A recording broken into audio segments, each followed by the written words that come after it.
Okay, so for this problem, we're giving the formula n equals t squared minus t all divided by 2, where n is the number of football games that have to be scheduled in a league with t teams if each team is to play each other once. This actually might be kind of useful.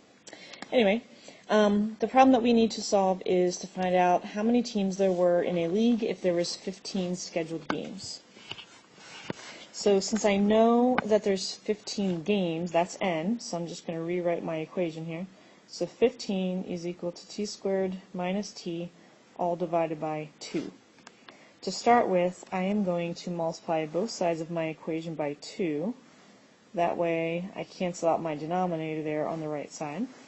And I end up with 30 equals t squared minus t. Oops, not 2. T squared minus t. To solve any quadratic equation, I need to have it equal to 0. So I need to subtract 30 from both sides, which leaves me with 0 equals t squared minus t minus 30. Now, I'm not going to go through the process of factoring the quadratic equation. I'm going to assume at this point that you could factor it.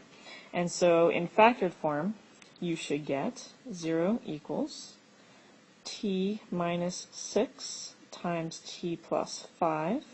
And I need to set each of those factors equal to 0. So if t minus 6 equals 0, then t equals 6. And if t plus 5 equals 0, then t equals negative 5.